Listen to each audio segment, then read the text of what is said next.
Good morning children, welcome to social science class. In today's class we are going to study about one more chapter from geography, that is land resources of Karnataka. In this chapter we are going to study the pattern of land use in Karnataka, the importance and types of farming, understand the distribution of the important crops of Karnataka and their production. Karnataka is geographically well placed and has varied physical features, soil, vegetation, minerals, water, and groundwater resources that we have studied and understood from the previous chapters. Use of land for various purposes is called land utilization. So, use of land for various purposes is called as land utilization. Proper utilization of land is the foundation for economic development. And Karnataka has 19.05 lakh hectare of geographical area. As you can see in the picture, land is utilized for various purposes. Like land is used for cultivation, forest area, land for residential purposes, for the construction of roadways, railways, dams, canals, barren land, land used for grazing purposes. Percentage of different kinds of land use. So 58.39% of land is used for cultivation. 14.57% of land is occupied as forest area, 10.25% as land not available for cultivation, 7.24% of land as other uncultivated land, and 9.55% as fallow land. Pattern of land utilization in Karnataka. So you have 5 types: net area zone, forest area, land not available for cultivation, other uncultivated land, and fallow land. Let us study one by one. First one, net area zone. Gulbarga district has the largest area under cultivable land. Bengaluru district has the least net area zone because of widespread of urbanization. Uttara Kannada, Dakshina Kannada, Udupi and Kodagu have less cultivable land. It is followed by Belagavi, Vijayapura, Tumakuru, Raichur, Bagalkot, Ballari, Chitradurga and Mysuru districts. Forest area. Uttara Kannada district has the large forest area, whereas Vijayapura has the least forest area. And also Bengaluru, Bengaluru Rural, Raichur, Bidar and Gadag districts have the less forest areas. And some districts like Shivamogga, Chamarajanagar, Chikmagaluru, Kodagu, Belagavi, Dakshina Kannada, Udupi and Ballari districts also have sufficiently large forest areas. Land not available for cultivation. That means this land is not used for cultivation, but it is used for other purposes, mainly for the developmental purposes like rail routes, roads, residences, industry and irrigation projects. In recent times, use of land for such developmental purposes is increasing. So Bengaluru urban is the first Bengaluru urban in the first place is given for such purposes, and it is the least in Bidar district and it is moderate in other districts. Other uncultivated land. It is found largely in Shivamogga, Tumakuru, Kolar, Chikmagaluru and Chitradurga districts. It is least found in Gadag, Bagalkot and Dharwad districts. So this land use consists of permanent grassland, trees and grooves. Such land can be reclaimed and used for agricultural purpose. Fallow land. Land which has not been cultivated for more than 2 or 3 years is called fallow land. So Kalaburgi district has the largest area as fallow land. There is very little fallow land in Chikmagaluru, Kodagu, Mysuru, Uttara Kannada and Udupi districts. With this, we come to the end of patterns of land utilization in Karnataka. Let us move on to the next topic, that is agriculture. The cultivation of land for raising crops is called agriculture. So, apart from agriculture, animal husbandry, poultry, beekeeping and sericulture are included under agriculture. Nearly 61.4% of the people in Karnataka are in rural areas, that is in villages, and they depend on agriculture for their livelihood. Importance of agriculture. Agriculture is one of the ancient primary occupations of Karnataka, and it is the backbone of our state's economy. Economic progress depends on agriculture. It is the main source of livelihood of many of the people. Agriculture provides employment and food for the people and raw materials to the industries. And it is the source of revenue to the state and to earn foreign exchange. Some of the agricultural products like coffee, silk, spices, tobacco, cotton are exported to other countries. So these crops, they earn foreign exchange. And agriculture also helps in the development of tertiary occupations like transport, banking, insurance, etc. So that is why agriculture is very, very important. Different kinds of crops are grown according to the size of the land holding, land fertility, availability of water, amount of rainfall, climate, physical features, market facilities, etc. That is, all these things helps in growing different types of crops. So let us see the types of cultivation. You have subsistence farming, irrigation farming, dry farming, mixed farming, shifting cultivation, commercial farming, plantation farming. So crops which are grown by using water from canals, wells, tanks is called as irrigation. Paddy and sugarcane are the main crops which are grown under this farming. Cultivation of crops which depend on rain is called dry farming. For example, ragi, jowar, oil seeds, etc. The cultivation of a few annual crops on large estates for the purpose of earning money is called plantation farming. For example, you have coffee, tea, rubber, cocoa, etc. These crops, they earn foreign exchange to us. They earn more money for us. So that is why they are called as commercial crops. And crops that are grown not for the domestic market, for also for the international market, which come under commercial farming. That is, the cultivation of crops not only for domestic market but also for international market. They are called as commercial farming. Example, the crops which are grown for commercial purpose are tobacco, cotton and jute. So the crops which are grown by the farmers for home consumption, for their purpose and not for selling the crops in the market, such types of farming is called as subsistence farming. So this is an ancient type of cultivation.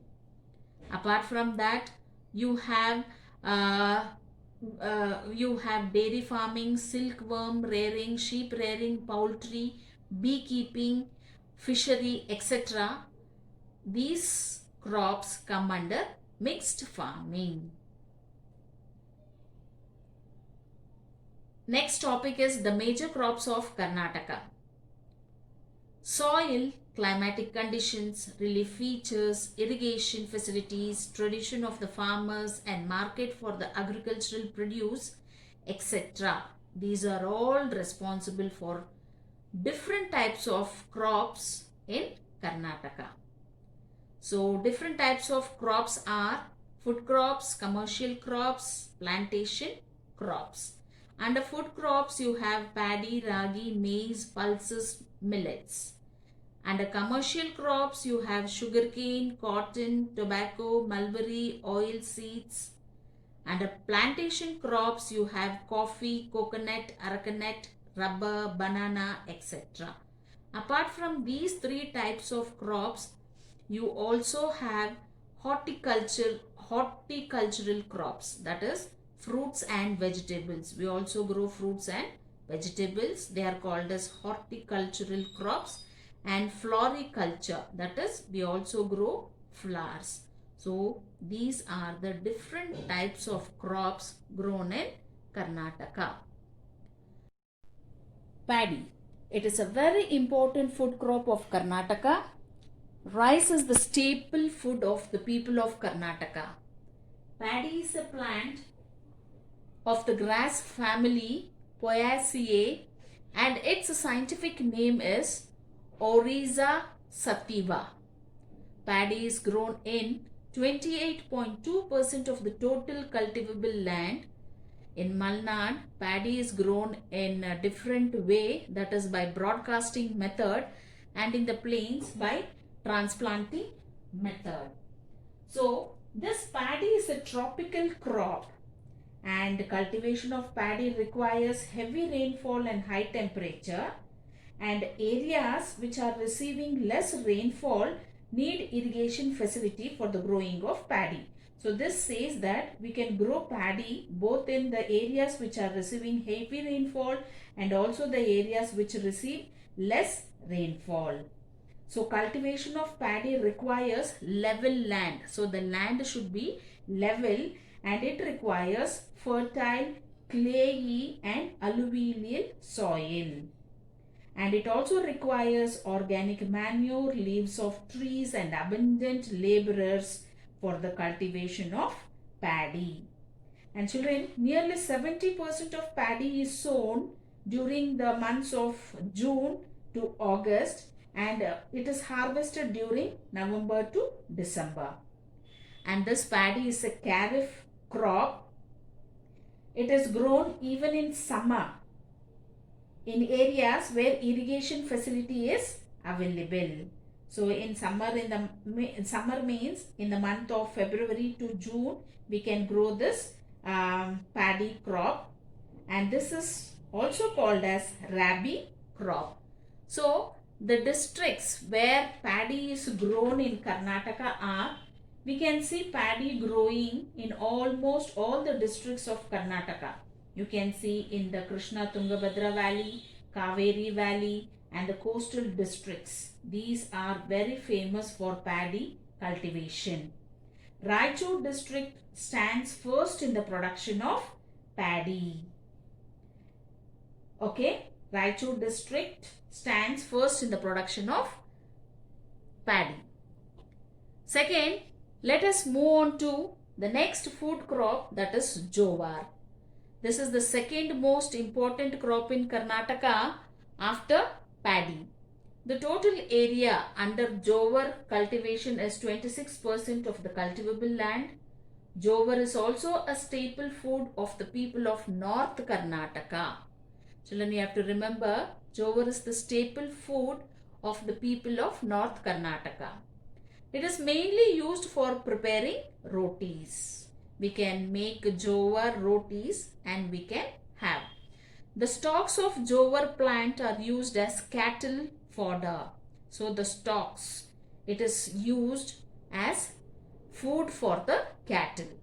In South Karnataka, jowar is primarily grown for cattle field. So in South Karnataka also it is grown, but they did not eat in the form of rotis, but it is given as food for cattle. This crop also belongs to the grass family and its botanical name is Sorghum vulgare. Vijayapura stands first in the production of jowar. So it is a tropical crop like the paddy, and it requires moderate rainfall and moderate temperature, whereas paddy requires heavy rainfall and high temperature, but jowar requires moderate rainfall and moderate temperature. Mixed black and red soil and alluvial soil are suitable for jowar. For paddy, we require fertile clayey and alluvial soil, but for jowar, we require mixed black and red soil and alluvial soil.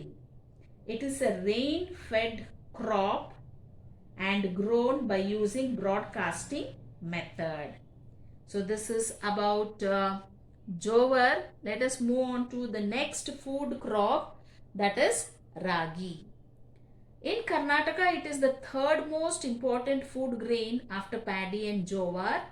It is grown in 14% of the total cultivable land.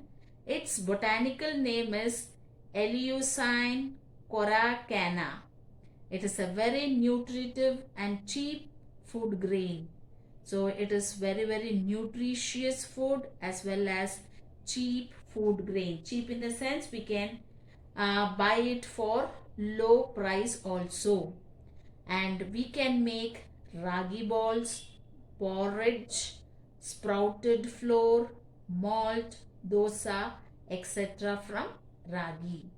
This crop can be preserved for many months, and Karnataka stands first in the production of ragi in India. That is, throughout India, if you see, okay, Karnataka stands first in the production of ragi. It is a traditional crop of old Mysuru province. So during the Mysuru king's time also you can see the cultivation of ragi. Tumakuru is the leading producer of ragi. So again, if we see, along with the paddy and jowar, ragi is also a tropical crop and it requires high temperature, moderate rainfall, and it can grow in red, sandy and loamy soil, and it can withstand very severe droughts. That means if the rainfall fails and if there is no irrigational facilities and there is no water for this crop also, it can grow. That is the meaning of this. And we need many laborers to transplant this ragi saplings. Okay. And the districts which grow this jowar is, mainly it is grown in North Karnataka. Okay. In South Karnataka, we can see the ragi grown in the districts like Ramnagar, Bengaluru, rural, Hassan, Mandya, Kolar, Chikballapur, Shivamogga, Chikmagaluru, Chamarajnagar and Davangere districts. So now we have finished with the food crops. Let us move on to the commercial crops of Karnataka. So under commercial crops, first we are going to study about sugarcane. So sugarcane is the most important commercial and industrial crop of Karnataka, and Karnataka ranks 4th in the production of sugarcane. It belongs to the grass family and its botanical name is Saccharum officinarum. Saccharum officinarum. It contains sucrose and it is used to produce jaggery and sugar. Being an annual crop, it requires irrigation facility.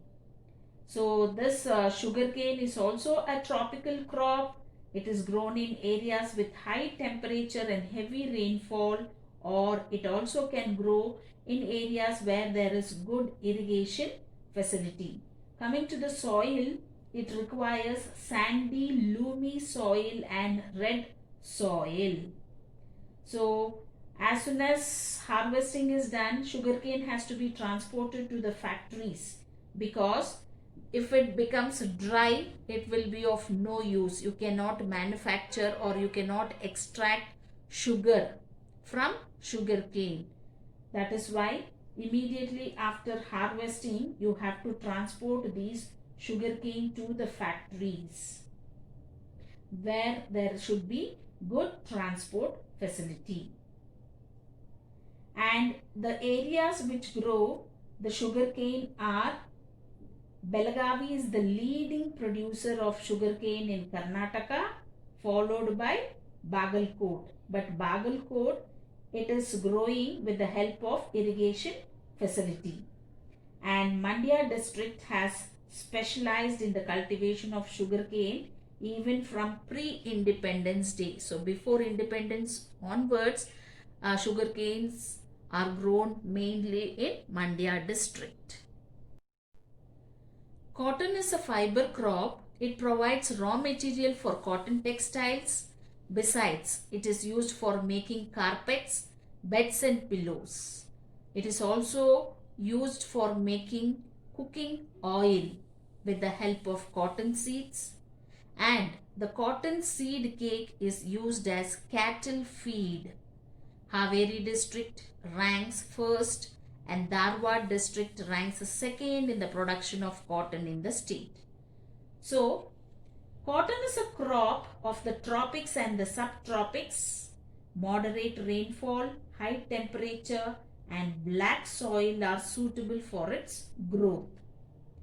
And long, medium and short staple cotton are the different varieties of cotton, and Karnataka grows more of medium and short staple cotton. So now let us move on to the next commercial crop, that is tobacco. So this tobacco was first introduced to India by the Portuguese in the 17th century, and then onwards people started growing this commercial crop. Presently it is a major commercial crop in our state Karnataka. It belongs to Nicotiana group and it contains an intoxicating substance which is called as nicotine. Karnataka grows a variety of tobacco which is Virginia, BD and Chiving tobacco. These are the three types of tobacco grown in Karnataka. Virginia tobacco is of highest quality and is of great demand in the global market. So Virginia tobacco is of the highest quality and there is a great demand for this type of tobacco in the international market. And Mysuru district occupies the first position in the production of tobacco from our state, and Karnataka ranks fourth among the tobacco growing states in India. Again, a place called Nippani in Belagavi district is very famous for its BD tobacco marketing. So, tobacco grown in Karnataka is of a world class and most of it is exported. So, this tobacco is used in the manufacture of BDs, cigarettes, cigar and snuff. Now let us move on to one more commercial crop, that is coffee.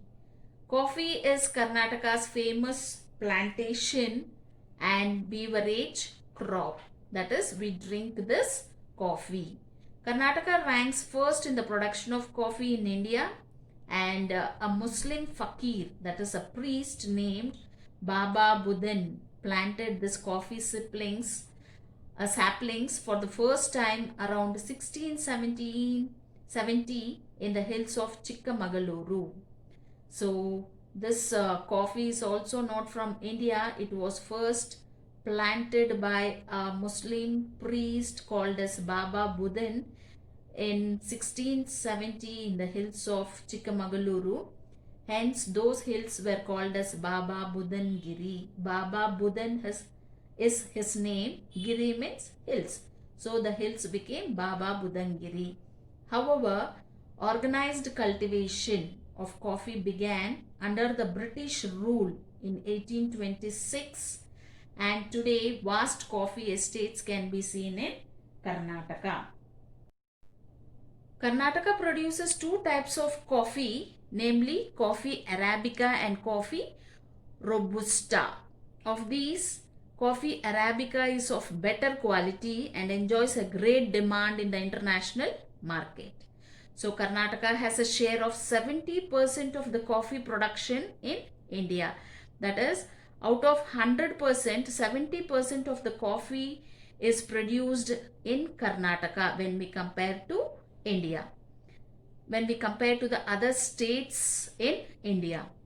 Coffee grown in Karnataka is good in quality, hence it enjoys great demand both in national and international market. So this is the reason Karnataka is known as the land of coffee. So with this we come to the end of this lesson. Now let us move on to home assignment. So children, you have to answer 4 questions. First one, what is meant by land utilization? And in that sub question is list the different pattern of land utilization in Karnataka. Second question, name the types of cultivation. Third question, list out the food crops and commercial crops grown in Karnataka. And fourth question is mention the uses of ragi. Thank you, children.